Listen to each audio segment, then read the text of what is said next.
Hello guys, welcome to my YouTube channel Agrivision. तो आज की क्लास में हम पढ़ने वाले हैं एग्रीकल्चर और उससे संबंधित शाखाएं, मतलब कि ब्रांचेस कौन सी होती है।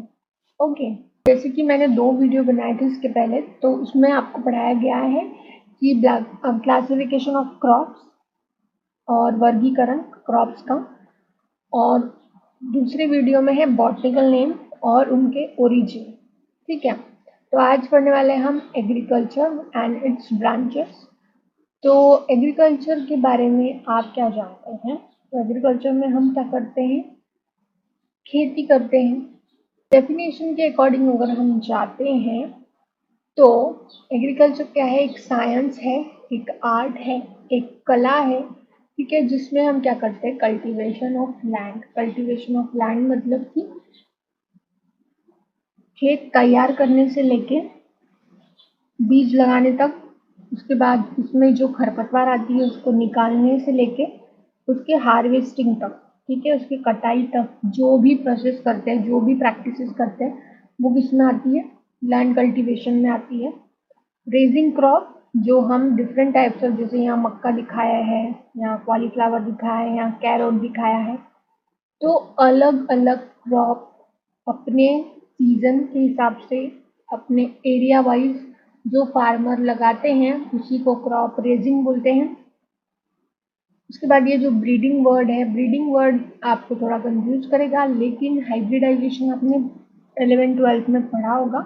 हाइब्रिडाइजेशन क्या होता है? एक जानवर से 2 जानवर, 2 जानवर से 3 जानवर, तो ब्रीडिंग उसमें आता है। Raising life stock, raising life stock में कोई काऊ पालन करता है ना, गौ पालन करता है, कोई बफेलो पालता है, कोई पोल्ट्री का काम करता है, कोई फिशिंग का काम करता है, तो वो रेजिंग लाइफ स्टॉक में आती है चीज़ें। ठीक है, उसके बाद द प्रोडक्शन ऑफ क्रॉप्स, जैसे रेजिंग क्रॉप्स है वैसे प्रोडक्शन ऑफ क्रॉप्स भी है। उसके बाद लाइफ स्टॉक, लाइफ स्टॉक में वही पोल्ट्री आएगा, पोल्ट्री और पिग कोई रखता है, तो ये सारी चीज़ें मीट के पर्पस के लिए रखी जाती है, मांस के लिए रखी जाती है और एग पर्पस के लिए। उसके बाद ये जो वर्ड आपको एग्रोनॉमी वर्ड दिखाई दे रहा है यहाँ पे, ये वन ऑफ द ब्रांचेस है एग्रीकल्चर की।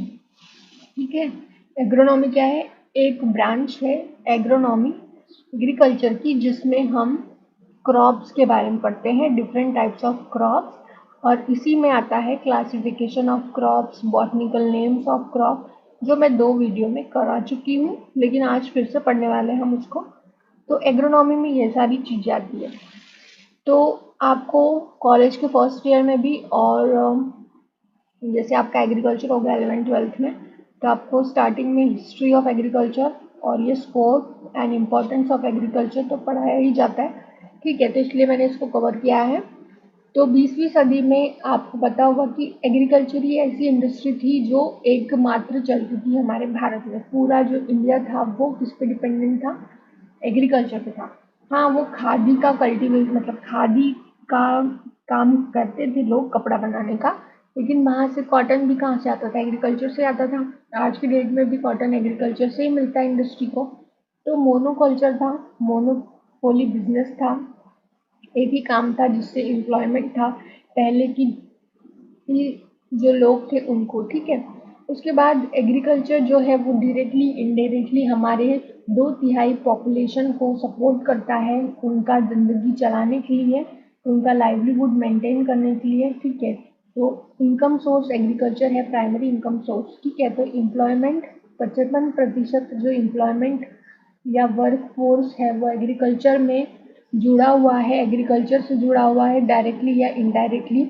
उसके बाद the agriculture sector counts 15% of Indian export, जो हमारे भारत से चीज़ें दूसरे कंट्रीज़ में, दूसरे विदेशी देशों में हमारे भारत से जो चीज़ें जाती हैं, एक्सपोर्ट होती है, उसमें 15% चीज़ें एग्रीकल्चर सेक्टर की ही होती है। ठीक है, या तो वो ऑयल हो या कोई और चीज़ हो। ठीक है, उसके बाद 14 से 17% ग्रॉस डोमेस्टिक प्रोडक्ट में कंट्रीब्यूट करता है agriculture. Then the agriculture sector provides raw material. मैं आपको बताती हूँ, कोई भी इंडस्ट्री है, वुड इंडस्ट्री है, शुगर इंडस्ट्री है, कैंडी इंडस्ट्री है या टेक्सटाइल इंडस्ट्री है, सारी इंडस्ट्रीज को रॉ मटेरियल जो बाय प्रोडक्ट है एग्रीकल्चर का वो इनका इनपुट होता है। ये उसको यूज़ करके प्रोसेसिंग करके चीज़ें बनाते हैं, रीसेल करते हैं। मतलब रीसेलिंग हुआ ना, पहले कॉटन को आप धागा बनाओगे, धागे से कपड़े बनाओगे, फिर उसको बेचोगे, उससे ये अपना कमाई कर रहे हैं आज के लिए। एग्रीकल्चर वहीं रह गया है, लेकिन इंडस्ट्रीज ग्रो कर रही है आज की डेट में, लेकिन उसका बेस जो है वो एग्रीकल्चर ही है। Then agriculture production in India is the primary driver for food security. हमें फूड सिक्योरिटी का एग्रीकल्चर से ही मिलती है फूड सिक्योरिटी। और कोई इंडस्ट्री, हम कितने दिन कुछ खाएंगे, कुछ और क्या खाएंगे, हम एग्रीकल्चर पे डिपेंडेंट है। हमें अगर ब्रेड भी मिल रही है तो वो अल्टीमेटली व्हीट से ही आ रही है, अगर हमें शुगर मिल रही है तो वो अल्टीमेटली गन्ने से ही आ रही है। तो सारी चीज़ें जो फूड, जो सारी चीज़ें हैं वो हमें एग्रीकल्चर से ही मिलती है। एग्रीकल्चर जो है वो अलाइन सेक्टर है, मतलब एक ऐसा सेक्टर है जिससे ना कि सिंगल एक ही नहीं, एग्रीकल्चर इसके साथ बहुत सारी अदर सेक्टर भी जुड़े हुए हैं। ठीक है, ये बहुत बड़ा सेक्टर है। जैसे कि ये हॉर्टिकल्चर दिया है, हॉर्टिकल्चर भी आप पढ़ोगे एग्रीकल्चर में, ये भी एक ब्रांच ही एग्रीकल्चर की। इसमें आपको फ्लावर के बारे में, फ्लावर प्रोडक्शन सिखाया जाता है, वेजिटेबल का प्रोडक्शन कैसे करना है, फ्रूट्स का प्रोडक्शन कैसे करना है वो सिखाया जाता है। एनिमल हस्बेंड्री में आपको एनिमल का मेंटेनेंस, उनका केयर करना, उनको क्या फीड करना है, उनको कैसे रखना है, कैसे रेयर करना है, वो सब सिखाया जाता है। Animal husbandry is another branch of agriculture. Dairy is also a branch. Fishing, fishing में pisciculture is a famous one. इसके लिए ब्लू रिवॉल्यूशन भी किया गया था। ठीक है, इसमें हम मराइन एनिमल की रेयरिंग करते हैं, फिशिंग करते हैं। ठीक है, इसके बाद एग्रीकल्चर जो है वो एक अलाइन सेक्टर है जो एक क्रिटिकल रोल प्ले करता है हमें न्यूट्रिशन और हमारी लाइवलीहुड को चलाने के लिए to India's vast population. Okay, तो हमारी जो टोटल इंडिया की पॉपुलेशन है वो अल्टीमेटली या तो डायरेक्टली या तो इनडायरेक्टली एग्रीकल्चर पे ही डिपेंड है। सारी इंडस्ट्रीज एग्रीकल्चर पे डिपेंड है। Okay, next, branches of agriculture. Branches different शाखाएं एग्रीकल्चर की, जिसमें एग्रोनॉमी आता है, हॉर्टिकल्चर आता है, फॉरेस्ट्री आता है, एनिमल हस्बेंड्री, फिशरी साइंस मैंने बताया, एग्रीकल्चर इंजीनियरिंग और होम साइंस। अब मैं शॉर्ट में इनका सब बताती हूँ आपको। एग्रोनॉमी में हम field crop, commercial crop, oil seed crops, ये सारी क्रॉप्स के बारे में सीखते हैं। उनको कितना पानी देना है, उनको कितना फर्टिलाइज़र देना है, उनको कितना अमाउंट में मैन्योर देना है, उनको कब आपको लगाना है, कब हार्वेस्ट करना है, वो सारी चीज़ें आपको एग्रोनॉमी में सिखाई जाती है। इसमें आपको डिसीज़ कंट्रोल सिखाया जाता है, पेस्ट कंट्रोल भी सिखाया जाता है। ठीक है, तो डिफरेंट प्रैक्टिसेस जो होती है वो सारी आपको एग्रोनॉमी में सिखाई जाती है। उसके बाद यहाँ पे दिया है हॉर्टिकल्चर। हॉर्टिकल्चर जो ब्रांच है एग्रीकल्चर की, इसमें आपको flower production, fruit vegetable production, ornamental, spices, condiment. Ornamental plant वो होते हैं जो हम सजावट के लिए घर में लगाते हैं या गार्डन में लगाते हैं। आपने देखा होगा गार्डन्स और पार्क में ऑर्नामेंटल प्लांट्स बहुत सारे दिखाई देते हैं, डिफरेंट डिफरेंट टाइप्स के। स्पाइसेस, मसाले, कॉन्डिमेंट्स, जिसमें नारकोटिक क्रॉप्स होते हैं, जिसमें ओपियम आता है नारकोटिक क्रॉप्स में। ठीक है, जिसका कुछ मेडिसिनल यूज भी होता है। और यहाँ पे जो ये वर्ड दिया है बिवरेजेस, उसमें आता है टी एंड कॉफ़ी, जो ड्रिंकिंग पर्पस के लिए हम यूज करते हैं। Then forestry. फॉरेस्ट्री जो है वो लार्ज स्केल कल्टीवेशन है किसका, पेरिनियल ट्रीज का। पेरिनियल प्लांट्स वो होते हैं जिनको एक से ज़्यादा साल लगता है, एक या दो से ज़्यादा साल लगता है उनकी लाइफ स्पैन कंप्लीट करने के लिए। आपने देखा होगा फॉरेस्ट में जो क्रॉप होते हैं वो 4-4 साल के बाद बड़े होते हैं। ठीक है, तो ये वुड, टिम्बर, रबड़, ये जो रॉ मटेरियल है इसके लिए उगाए जाते हैं। फिर एनिमल हस्बेंड्री में आता है production, care, maintenance of animals. The goal is to maximise output by feeding, rearing and so on. मतलब एनिमल हस्बेंड्री का मुद्दा मतलब कि एक अल्टीमेट गोल ये है कि हम ज़्यादा से ज़्यादा एनिमल बनाएं, है ना। उसके बाद फिशरी साइंस में इसमें मराइन एनिमल की रेयरिंग करते हैं, marine and inland fishes including shrimp, prawn and fish, ठीक है। इसमें क्रेब्स भी आते हैं। एग्रीकल्चर इंजीनियरिंग में हम टूल्स, जितने भी थ्रेशर्स, हार्वेस्टर, जो भी टूल्स है, मशीन है जो एग्रीकल्चर में काम आती है, वो एग्रीकल्चर इंजीनियरिंग के अंदर आपको पढ़ाते हैं, उनको बनाना, उनका मैकेनिक्स कैसा है, सब कुछ। होम साइंस में आपको क्या करते हैं, जैसे कि ये मैंगो है, अब मैंगो से आपको और कौन से प्रोडक्ट आप बना सकते हैं ये सिखाया जाता है, ठीक है। एप्पल से एप्पल साइडर कैसे बनाया जाता है वो सिखाते हैं उसको, मतलब कि ये इसमें आपको प्रोसेसिंग सिखाई जाती है, ठीक है। नेक्स्ट ये आप देख सकते हैं यहाँ पे कितनी सारे ब्रांचेस एग्रीकल्चर की। तो एक अलाइन सेक्टर एग्रीकल्चर जिसमें एग्रोनॉमी आता है। सॉइल साइंस में आपको डिफरेंट क्लासेस ऑफ सॉइल सिखाया जाता है और कौन से एरिया में कौन सी सॉइल होती है वो सिखाया जाता है। उसके बाद हॉर्टिकल्चर, हॉर्टिकल्चर तो पता ही है, पोमोलॉजी में हम इसके बारे में सीखते हैं। और एग्रीकल्चर में वेजिटेबल, इसमें फ्लोरिकल्चर में फ्लावर, पोमोलॉजी में फ्रूट क्रॉप्स, एनिमल हस्बेंड्री अभी बताया। ये जो है प्लांट पैथोलॉजी, प्लांट पैथोलॉजी अपने आप में बहुत बड़ा सब्जेक्ट है। तो इसमें हम पेस्ट, जितनी भी डिसीजेज होती है प्लांट्स में, या तो बैक्टीरियल होगी या फंगल होंगी या तो वायरस होगी, तो वो सारी डिसीजेस के बारे में हम प्लांट पैथोलॉजी में सीखते हैं। देन आता है एंटोमोलॉजी, पूरा इंसेक्ट से रिलेटेड है, जितने भी इंसेक्ट अटैक करते हैं या तो वो बेनिफिशियल है या हार्मफुल इंसेक्ट्स है, वो एंटोमोलॉजी में आते हैं, ओके। नेक्स्ट यहाँ एग्रोनॉमी की डेफिनेशन दी हुई है। एग्रोनॉमी वर्ड कहाँ से आया है? एग्रोनॉमी जो वर्ड है वो एग्रोस मतलब कि फील्ड और नॉमस मतलब कि मैनेजमेंट। तो एग्रोनॉमी एक ग्रीक वर्ड है जिसका सीधा मतलब होता है कि फील्ड मैनेजमेंट करना।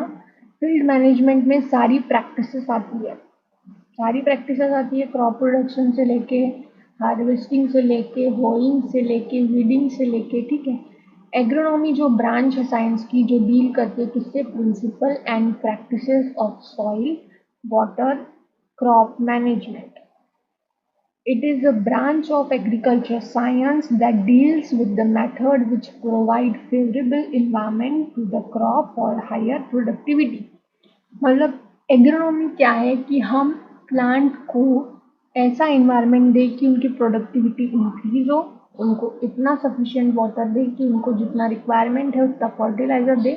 ये सारी चीज़ें एग्रोनॉमी के अंतर्गत आती है, मतलब कि टोटल मैनेजमेंट ऑफ क्रॉप, बीज से लेके पौधा बनते तक जितनी भी प्रैक्टिस हो रही है वो एग्रोनॉमी के अंतर्गत आती है। देन ये क्लासिफिकेशन वाला जो पहले हो चुका है डबल से करते हैं, क्योंकि एग्रोनॉमी में बहुत इंपॉर्टेंट है, ये तो करवाया ही जाता है, सबसे पहले यही करवाया जाता है क्लासिफिकेशन। तो क्लासिफिकेशन डिफरेंट बेसिस पे किया जाता है, ठीक है। एक प्लांट कैसा दिखता है, कौन से सीजन में उगता है, कितना टाइम उसको सीड से पौधा बनने में लगता है, उसकी बॉटनी कैसी है, दिखने में कैसा है, सीड प्रोड्यूस करता है नहीं करता, ये सारी चीज़ों पे जो है वो वर्गीकरण, क्लासिफिकेशन पौधों का किया जाता है। तो बेस्ड ऑन ऑन्टोजेन लाइफ साइकिल के बेसिस पे क्या होता है, 3 क्रॉप्स आपको देखने के लिए मिलेंगे basically, annual crop, biennial crops and perennial crop. Annual crops क्या होते हैं, जिनको एक सीजन लगता है, ठीक है, या एक ईयर लगता है अपना लाइफ साइकिल कंप्लीट करने के लिए। एग्जाम्पल है वीट, राइस, मेज, मस्टर्ड, ठीक है, ये याद रखना है। देन बाइनियल, बाइनियल के नाम में ही है बाय, बाय मतलब कि दो, तो 2 सीजन लगते हैं, 2 ईयर लगते हैं कॉन्जिक्यूटिव लाइफ स्पैन कंप्लीट करने के लिए, 2 कॉन्जिक्यूटिव ईयर्स और सीजन। पहले ईयर में ये अपनी वेजिटेटिव ग्रोथ कंप्लीट करते हैं, वेजिटेटिव ग्रोथ में आते हैं रूट, स्टेम, ठीक है, और सेकेंड ईयर में ये लोग अपनी फ्लावर वाली स्टेज मतलब कि रिप्रोडक्टिव स्टेज कंप्लीट करते हैं from ground and after producing seed the plant die sugar beet root. Okay, तो ये एग्जांपल है बाइनियल जिनको 2 सीजन या 2 ईयर लगते हैं पूरी लाइफ स्पैन कंप्लीट करने के लिए। देन आते हैं पेरिनियल क्रॉप जिनको 3 या ज़्यादा साल लगते हैं अपनी पूरी लाइफ कंप्लीट करने के लिए। एग्जांपल है कोकोनट, फॉडर क्रॉप। फॉडर मतलब कि जो ग्रास वाली होते हैं, ठीक है। उसके बाद नेक्स्ट क्लासिफिकेशन है इकोनॉमिक यूज के बेसिस पे, आर्थिक उसका क्या कार्य है, उसका क्या इस्तेमाल है आर्थिक रूप से, उसके बेसिस पे पहला है सीरियल क्रॉप। सीरियल्स में जो है राइस आते हैं मतलब कि चावल, गेहूँ, मक्का, बारले, ये सीरियल्स में आते हैं। मिलेट्स में आता है आपका बाजरा और ज्वार। पल्सेस मतलब कि दाल वाली फसल जिसमें रेड ग्राम मतलब कि तुअर, ब्लैक ग्राम मूंग और ग्रीन ग्राम उड़द, ठीक है। तो ये सारी चीज़ें आती हैं। देन ऑयल सीड क्रॉप में आपको 2 क्रॉप मेन है, ग्राउंडनट एंड सिसम मतलब कि तिल। ग्राउंडनट मूंगफली, सिसम तिल। उसके बाद है शुगर क्रॉप। शुगर क्रॉप में क्या, sugar cane and sugar beet. Sugar beet हमने देखा कौन सा क्रॉप है, बाइनियल क्रॉप है।